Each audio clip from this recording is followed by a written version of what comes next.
Hi friends, welcome to the universe Tamil. நம்ம இன்னைக்கு பார்க்க போகிறது எக்ஸ்பெல்ட் ஹீரோட சாப்டர் 9 தான். ஸோ ரொம்ப நல்லா இருக்குன்னு நினைக்கிறேன் எபிசோட் போயிட்டு. அதுக்கான ரீசன் ஆல்ரெடி கம்யூனிட்டி போஸ்ட்டில் அப்லோட் பண்ணியிருப்பேன். கிட்டத்தட்ட 1 வீக்லேயே லீவ் எடுத்துக்கிறேன்னு சொல்லிட்டு கிட்டத்தட்ட எக்ஸ்ட்ராவே லீவ் எடுத்துக்கிட்டேன் போல இருக்குது. அதுக்கு முதல்ல நான் சாரி கேட்டுக்கிறேன். அண்ட் கொஞ்சம் வேலை அதிகமாக போயிட்டு ரெக்கார்ட் நோட்டு. ஸோ அதை பற்றி நான் வளவலன்னு இருக்காமல் டேரெக்டாக எபிசோடுக்குள்ளே போயிடலாம். அண்ட் நம்ம ரொம்ப நாளாக வீடியோ போடுறதுனால நமக்கு இப்போதைக்கு யாரையும் சஜஸ்ட் பண்ணாது. வீடியோலாம் ரொம்ப யூஸ் போகாது. ஸோ அதுக்கு நீங்கள் ஒரு ஹெல்ப் பண்ணணும்னு நினச்சிங்க அப்படின்னா ஒரு லைக், ஒரு ஷேர், ஒரு கமெண்ட் பண்ணிட்டு பார்த்தீங்கன்னா கொஞ்சம் ரீச் கிடைக்க வாய்ப்பு இருக்குது சீக்கிரமாக. ஸோ மறந்துடாமல் அதை பண்ணிட்டு பாருங்கப்பா, பார்க்குறேன் நீங்கள். சரி, ஓகே, நீங்கள் வளவலன்னு பேசாமல் வீடியோக்குள்ளே போகலாம். சாப்டர் 9 ஸ்டார்டிங்ல நம்ம ஹீரோ யூனிட் தான் பேசிட்டு இருப்பாங்க. ஸோ அந்த இடத்துல ஆரம்பிக்கிறாங்க. நம்ம ஹீரோ சொல்லியிருப்பான், இந்த மாதிரி எங்களோட ஃபன் கில்ட விற்கிறது எனக்கு சுத்தமாக இன்ட்ரெஸ்ட் இல்லை. ஸோ நான் செல் பண்ணல அப்படி சொல்லியிருப்பான். இதை கேட்டால் நம்ம யூனிட் ஷாக்கா இருப்பான். இப்போ என்ன சொல்ல வர்றா, உனக்கு இந்த அமௌண்ட் பத்தல, உனக்கு இந்த அமௌண்ட் சாட்டிஸ்ஃபேக்ஷன் தரல அப்படின்னா சொல்லு, நான் இன்னும் கொஞ்சம் கூட உனக்கு அமௌண்ட் இன்க்ரீஸ் பண்ணி தர ரெடியா இருக்கேன் அப்படின்னு சொல்றான். இதை கேட்ட ஹீரோ நீங்க இப்போ என்ன சொல்ல வரீங்க, இன்னும் கொஞ்சம் அமௌண்ட் இன்க்ரீஸ் பண்ணி தரீங்களா? நான் கேள்விப்பட்ட வரைக்கும் உங்களோட கில்ட கவர் பண்ணிருக்க மேஜிக் பைரோட காஸ்ட் 20 பில்லியன் நினைக்கிறேன். ஸோ அந்த காசை வச்செல்லாம் எங்க கில்ட வாங்கிட முடியும்னு நினைக்காதீங்க. அது எங்க கில்டுக்கான போதுமான அமௌண்டா இருக்காது கண்டிப்பா. ஏன் அப்படின்னு கேட்டீங்கன்னா, உங்க கில்டு மாதிரி, உங்க டைஸ் கில்டு மாதிரி எங்களோட கில்டுமே ஒரு கிரேட் கில்டா மாற போறது தான் அப்படின்னு சொல்லிட்டு இருக்கான். இதை கேட்டு நம்ம ஹீரோனிக்கு தான் ஷாக்கு. டே எல்லாத்தையும் இஷ்டப்படி முடிவு இருக்காரா, எங்கிட்டயும் செத்ததை கேட்டுறா அப்படின்னு சொல்லிட்டு அவங்க நம்ம ஹீரோ பிடிச்சி போட்டு அழுதுகிட்டு இருக்காங்க. அவங்களுக்கு ரொம்ப மனசு கஷ்டமா போச்சு. ஏன்னா அவங்க கில்ட வைக்கான ஐடியா போட்டிருந்தாங்க போல இருக்கு. இதை கேட்டு நம்ம யூனிட்டா சிரிக்க ஆரம்பிச்சிடறான். நீ என்ன சொல்ல வர்றா, நீ உங்களோட கில்ட கிரேட் கில்டா மாத்த போறியா, அதுவும் டைஸ் கில்டுக்கு ஈக்குவலாவா? 2 மெம்பர்ஸ் வச்சுட்டு உன்னால அதை செய்ய முடியும்னு நினைக்கிறியா? நீ இப்ப எவ்வளவு அரகண்டா பேசிக்கிட்டுங்கிறது உனக்கு தெரியுதா அப்படின்னு சொல்லிட்டு கேட்கும். இங்க நான் பேசிக்கிட்டு கான்பிடன்ட் கூட சொல்லலாமே அப்படின்னு சொல்லிட்டு கேட்கறான். என்னது கான்பிடண்டா இருக்கியா? ஓ, நீ ரொம்ப கான்பிடண்டா இருக்கதான் நினைக்கிறியா? நீ ரொம்ப இன்ட்ரெஸ்டிங்கா தான் இருக்கா, நான் நினைச்சபடி நீ இன்ட்ரெஸ்டிங்கா தான் இருக்கு அப்படின்னு சொல்லிட்டு இருக்காங்க. நம்ம ஹீரோனி தான் எப்ப நான் சொல்றது சத்தனா கேளுங்கப்பா, நான் சொல்றது காது கொடுத்து கேளுங்க அப்படிங்கும்.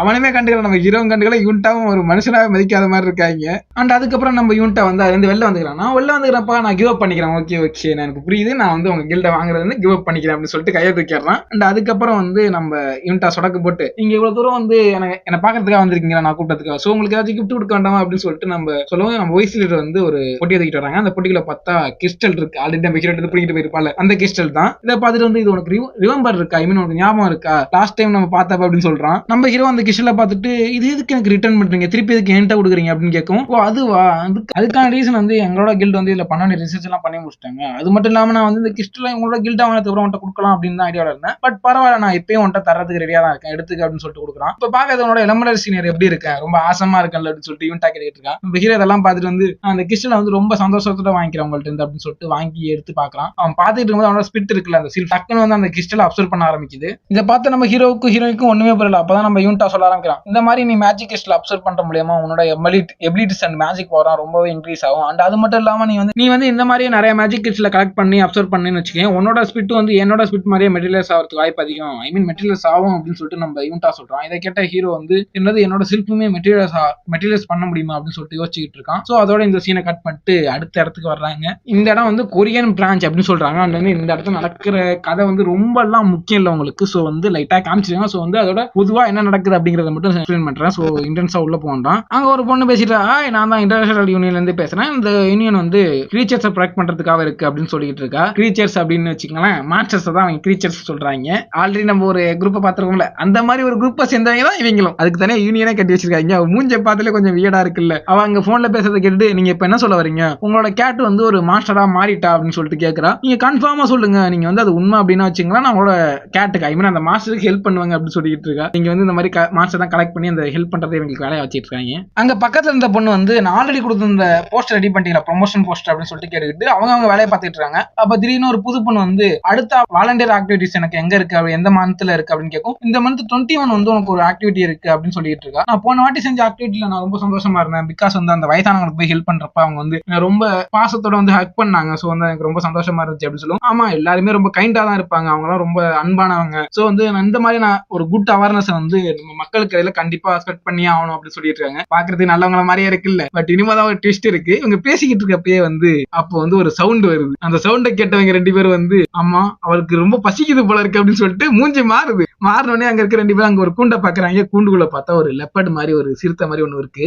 நம்ம குழந்தைக்கு ரொம்ப பசிக்குது போல இருக்கு, அதுக்கு ஸ்நாக்ஸ் கொடுக்கணும்ப்பா அப்படின்னு சொல்றாங்க. சரி ஓகே, நான் போய் ஸ்நாக்ஸ் எடுத்து வரேன் அப்படின்னு சொல்லிட்டு போறான். நான் கூட போயிட்டு கறி எடுப்பான்னு நினைச்சேன். அண்ட் அங்க போனா ஒரு செயில் மாதிரி வச்சிருக்காங்க, ஒரு செல்லு மாதிரி. அந்த இடத்துக்குள்ள போயிட்டு ஹாய் கிராண்ட்மா எப்படி இருக்கீங்க அப்படின்னு சொல்லிட்டு ஒரு பாட்டியை கட்டி போட்டு வச்சிருக்காங்க, பிடிச்சி வச்சிருக்காங்க. என்ன இவன் உயிரோட தான் இருக்காளா, இந்த கிளைக்கு ரொம்ப எனர்ஜி அதிகமா இருக்கு போல இருக்கு அப்படின்னு சொல்லிட்டு இன்னொருத்த கேட்டுக்கிட்டு இருக்கேன். சரி ஓகே வாங்க நம்ம இன்னைக்கு ஒரு புது இடத்துக்கு போறோம் அப்படின்னு சொல்லிட்டு அவளை தூக்கிட்டு போய் அந்த கூண்டுக்குள்ள போட்டு, அந்த லெப்பர்ட் இருக்கும் அந்த கூண்டுக்குள்ள போட்டு ஓகே நீங்க என்ஜாய் பண்ணுங்க அப்படின்னு சொல்லிட்டு கூண்டை சாத்திடுறாங்க. அந்த லெப்பர்டு வந்து வெறியோட அந்த கிராண்ட்மா வந்து கடிச்சு கொதறிக்கிட்டு இருக்கு. இதை பார்த்தா இது ரொம்ப கியூட்டா இருக்கு, இது பாக்குறதுக்கு ரொம்ப அழகா இருக்கு, அது கடிச்சு கொதறப்ப எப்படி தெரியுமா இருக்கு அப்படின்னு சொல்லிட்டு அதை ரொம்ப ரசிச்சுக்கிட்டு இருக்கு. அண்டி அது கொடூரமா கடிச்சு கொதறிட்டு இருக்கு, அது பார்க்க உனக்கு கியூட்டா இருக்கு அப்படிங்கிற மாதிரி தான் நமக்கு இருக்கும். அப்பனா நாங்க மத்த இருக்கதையுமே கொண்டாட்டுமா அதை ஃபீட் பண்ணுங்க. இல்ல வேணாம்னா அது வந்து லேட்டாக ஃபீட் பண்றதுக்கு தேவைப்படும்ல, அது கொஞ்சமாக ஃபீட் பண்ணிக்கலாம், ஓவரா ஃபீட் பண்ணணும் அப்படின்னு இவன் சொல்லிட்டு இருக்கா. அப்ப இவங்க ரெண்டு பேசிக்கிட்டு போது அங்க ஒரு கார் என்ட்ரி ஆகுது. அந்த கார்ல இருந்து ஒருத்தன் இறங்கி வரான். இவன் தான் அந்த ஐயூபிஎஸ்சி யூனியன்ல இருக்க இந்த பிரான்ச்சோட மேனேஜர். இவன் தான். அந்த இவனோட நேம் வந்து இம்பார்ட்டன்ட் இல்ல, நம்ம இவனோட நேம் வந்து உத்தமன் மாத்திப்போம் நம்ம ஏத்த மாதிரி. ஓகேவா? அவனும் என்ட்ரி அவங்க இருக்க எப்படி சார் இருக்கீங்க, உங்களோட பிசினஸ் ட்ரிப் எப்படி போனுச்சு அப்படின்னு சொல்லிட்டு விசாரிச்சுட்டு இருக்காங்க. இவனும் நல்லா போனுச்சு, அது மட்டும் இல்லாம உங்களுக்கு ஒரு கைண்டான கிட்ஸ் எல்லாம் நிறைய பேர் எடுத்து வந்திருக்கேன், பேக் டோர்ல இருக்கு, நான் அப்புறமா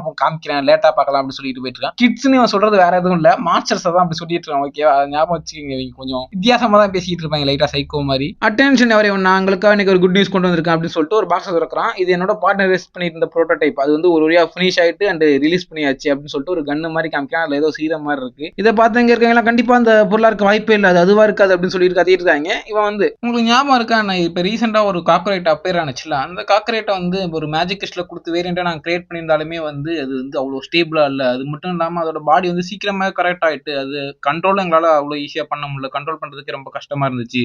பட் வந்து இது அப்படி இருக்க போறதில்ல அப்படின்னு சொல்லிட்டு அந்த கன் எடுத்துட்டு வந்து நம்ம அந்த லெப்பர்ட் முன்னாடி வந்து நின்று என்னோட சைல்டு நான் உன்னை இன்னுமே அழகா மாத்த போறேன் அப்படின்னு சொல்லிட்டு அந்த இன்ஜெக்ஷன் இன்ஜெக்ட் பண்றான். ஐ மீன் வந்து அந்த சீரத்தை இன்ஜெக்ட் பண்ணவுமே வந்து ஒரு பர்பிள் கலர் லைட் மாதிரி வருது, டிரான்ஸ்மிஷன் ஆகுது. அதை பார்த்துட்டு இந்த கிரீச்சர் எவ்வளவு பியூட்டிஃபுல்லா இருக்கு பாத்தீங்களா அப்படின்னு சொல்லிட்டு இருக்காங்க. பின்னாடி இருக்காங்க ஏதோ சாதிச்ச மாதிரி கை தட்டிட்டு இருக்காங்க அவனுக்கு. அப்படியே அந்த சீனை கட் பண்ணிட்டு அரசனுக்கு வந்தா கிளாஸ் ஒரு மாணவ காமிக்கிறாங்க. இந்த இடம் ஞாபகம் இருக்கா, அப்போ நம்ம ஹீரோ சண்டை போட்டு நல்லா போன சாப்டர்ல அந்த இடம் தான். அங்கெல்லாம் கூட்டமா சுத்திட்டு இருக்காங்க. நம்ம ஹீரோனி கேக்குறாங்க இந்த பேரியர் வந்து நேத்து இருந்த மாதிரி இல்லையே, பூசா போட்டுருக்காங்களா அப்படின்னு கேட்கும். ஆமா பூசா தான் போட்டிருப்பாங்கன்னு நினைக்கிறேன், போன வாட்டி வந்து ஐபிஎஸ் இருந்த பிரச்சனைனால சேபர் டூத்தை வந்து சேபர் கேட்டை வந்து ஈஸியா ரிமூவ் பண்ண முடியாது அப்படிங்கிற ரீசனால போட்டுருக்க வாய்ப்பு இருக்கு அப்படின்னு சொல்லிட்டு பேசிட்டு வரோம். நம்ம கொஞ்சம் லக் இருந்துச்சு அப்படின்னா நமக்கு வந்து மேஜிக் கிறிஸ்டல் கிடைக்க வாய்ப்பு இருக்கு, பூசா ஒரு வேரியன்ட் அப்படின்னு சொல்லிட்டு நம்ம ஹீரோ சொல்லிட்டு இருக்கோம். நம்ம மொட்டாங்க பின்னால இருந்து நான் உங்களை எங்க இல்லாம தேர்றது அப்படின்னு சொல்லிட்டு காத்துறான். ஏன்டா ஏதாச்சும் பிரச்சனை ஆயிட்டா அப்படின்னு சொல்லிட்டு நம்ம ஹீரோ கேட்கும். நம்ம ஹீரோயினை பார்த்துட்டு பயந்தாராங்க. டே ஏன்டா அப்படி பயமுறுத்துறா, பேய் மாதிரி வந்துட்டு அப்படின்னு சொல்லிட்டு கத்திட்டு இருக்காங்க. ஆமா நீங்க பாட்டுக்கு என்ன திடீர்னு விட்டுட்டு போயிட்டீங்க, சேபர் கேட்ட பார்த்து சொல்லிட்டு நீங்க பாட்டுக்கு போயிட்டீங்க தனியா விட்டுட்டு அப்படின்னு சொல்லிட்டு அவன் கத்திட்டு இருக்கான். சரி ஓகே விட்டு பாத்துக்கலாம் அப்படின்னு சொல்லிட்டு நம்ம ஹீரோ சமாதானப்படுத்திட்டு இருக்கான். உடனே திடீர்னு அவன் மொட்டாங்க பைத்தியம் முடிச்ச மாதிரி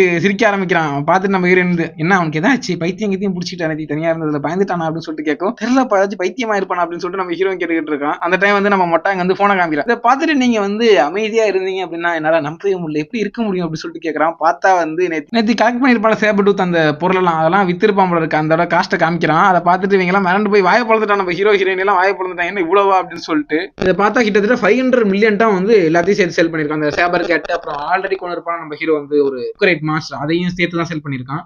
இதை பார்த்து நான் சொல்றான் இதுக்கான ரீசன் என்னோட திறமை தான். அது மட்டும் இல்லாம முதல்ல கிடைச்ச வேரியன்ட் அப்படிங்கிற ரீசன்னால வந்து அது வந்து 500 மில்லியனுக்கு எனக்கு ரொம்ப அதிகமாவே என்னால விற்க முடிஞ்சு, ஹை ஹாஸ்ட்டுக்கு என்னால விற்க முடிஞ்சிச்சு அப்படின்னு சொல்லிட்டு இருக்கான். நம்ம ஹீரோயினை பார்த்தா கீழே வண்டி போட்டு கண்டிப்பா எனக்கு தெரியும் மாட்டேன், சூஸ் பண்றது கண்டிப்பா ரைட்டானதா இருக்கும், நான் சூஸ் பண்றது நான் மிஸ்டேக்கே பண்ணல, நீ ரொம்ப திறமசாலி அப்படின்னு சொல்லிட்டு இருக்காங்க. நம்ம மொட்டாங்க எனக்கு தெரியும் நான் ரொம்ப திறமசாலி தான், எந்த ஒரு பொருளையும் கையில் கிடைச்சாலுமே நல்லா ஹை காஸ்ட் விற்க முடியும் அப்படின்னு சொல்லிட்டு அவனும் ஏதோ பெருமையா நினைச்சுக்கிட்டு இருக்கான். சரி ஓகேப்பா ஆல்வேஸ் நம்ம எப்படியோ வித்தாச்சு, இப்ப நம்ம வந்து கமிஷனை பத்தி பேசலாமா அப்படின்னு சொல்லிட்டு கேட்கறான். வித்து கொடுக்குறான்ல அதுக்கு வேலை இவனுக்கு ஒரு பார்ட் ஆஃப் கமிஷன் கொடுக்கணும்னு அதை சொல்றான். எனக்கு வந்து யூஸ்வலா நான் வந்து 10% கமிஷன் வாங்குவேன், சோ வந்து ஓகேவா அப்படின்னு சொல்லிட்டு கேட்கும். அதுக்கெல்லாம் வாய்ப்பு இல்லப்பா 4% அப்படின்னு சொல்லிட்டு நம்ம ஹீரோ சொல்றான். டேடே அது ரொம்ப கம்மியானதுடா, 4% வாய்ப்பே இல்லடா, கொஞ்சமாச்சும் ஏத்தி கொடுங்கடா, ஒரு 8% பரவாயில்ல, 8% கூட 8%. சரி ஓகே 4% வச்சுக்கலாமா அப்படின்னு திருப்பி ஹீரோ வந்து 4%க்கே வர்றான். டே திருப்பி 4% வரடா, ரொம்ப கம்மியா இருக்கா, கொஞ்சமாச்சும் ஏத்தி கொடுறா அப்படின்னு சொல்லிட்டு நம்ம மட்டாங்க கேட்டுக்கிட்டு இருக்கான். இதை பார்த்த ஹீரோ வந்து ஒத்திருப்பியா 4%, ரொம்ப ரொம்ப தேங்க்ஸ் பா, ரொம்ப நன்றி அப்படின்னு சொல்லிட்டு இருக்கான். நீனே நெகோசியேஷன் பண்ணி நான் எப்படா 4% எடுத்துக்கிட்டேன், நீ பாட்டுக்கு முடிவு எடுத்துட்டு போயிட்டு இருக்கா, கொஞ்சமாச்சும் நான் பேசுறேன், கொஞ்சமாத்தி ஏத்தி கொடுறா, கொஞ்சம் ஒரு 8% வச்சு ஏத்தி கொடுறா அப்படின்னு சொல்லிட்டு கேட்டுக்கிட்டு இருக்கான். நம்ம ஹீரோ அதை கண்டுக்கிற மாதிரி இல்ல. நம்ம ஹீரோ இங்க இருந்து டே கொஞ்சமாச்சும் மரியாதை நடத்துக்கணும், ஏன்டா இப்ப பார்த்தா கேங்ஸ்டர் மாதிரி நடந்துக்கிறேன் அப்படின்னு சொல்லிட்டு கேட்டுக்கிட்டு இருக்காங்க. நீங்க ரெண்டு பேரும் இப்ப என்னதான் பண்ணிட்டு இருக்கீங்கன்னு தெரியல அப்படின்னு சொல்லிட்டு பேசிட்டு இருக்கப்ப பின்னால இருந்து யாரோ வர்றாங்க. அதை பார்த்து நம்ம ஹீரோயின் யாரு அப்படின்னு சொல்லிட்டு பின்னாடி திரும்பி பார்க்கும்போது யானைக்கும் எலிக்கு கிராஸ் ஃபிட் பண்ண மாதிரி ஒரு எலி குட்டி வந்துட்டு இருக்கு, யானை சைஸ்ல வந்துட்டு இருக்கு, ஒரு பேக்கை தூக்கிட்டு வந்துட்டு இருக்கு. ஹீரோயின் அதை பார்த்து வந்து என்ன கருமண்டாரி இந்த சைஸ்ல இருக்கு அப்படின்னு சொல்லிட்டு பாத்துட்டு இருக்காங்க. அங்க அங்க பின்னாடி பார்த்துட்டு இருக்கவங்க எல்லாம் வந்து அவ என்ன டைமரா வந்து டேமர் மாதிரி இருக்கா அவரோட பக்கத்துல இருக்க மாஸ்டர் பார்த்தா அப்படின்னு சொல்லிட்டு பேசிக்கிட்டு இருக்காங்க. இவளை ஃபர்ஸ்ட் டைம் நான் இந்த இடத்துல பாக்குறேன்னு நினைக்கிறேன். கண்டிப்பா இவ ஸ்னோஃபிளேக் கில்ட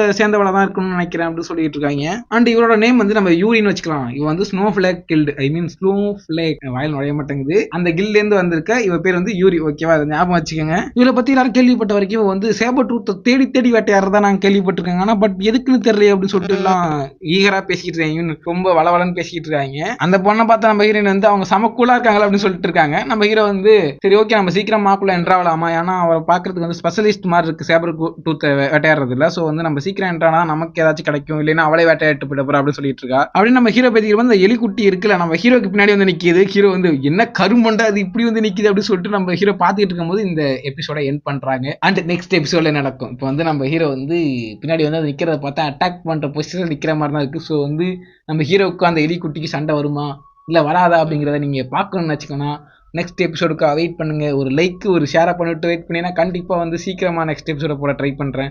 அண்ட் வந்து கொஞ்சம் வாய்ஸ் ஒரு மாதிரி இருக்கலாம், ஆனால் தொண்டை கம்மிக்கிட்டுப்பா நான் வந்து இதுக்கப்புறம் வீடியோ போடாமல் இருக்க முடியாது. ஸோ அதனால தொண்டை கம்மி இருந்தாலும் பரவாயில்லன்னு போடுறேன். ஸோ வந்து வேறு வழியில் நீங்கள் இந்த வாய்ஸை கேட்டு தான் ஆகணும். கொஞ்ச நாள் மட்டும் அட்ஜஸ்ட் பண்ணிக்கோங்க. சரி okay, tata bye bye. Next எபிசோடில் வந்து மீட் பண்ணுற வரைக்கும்.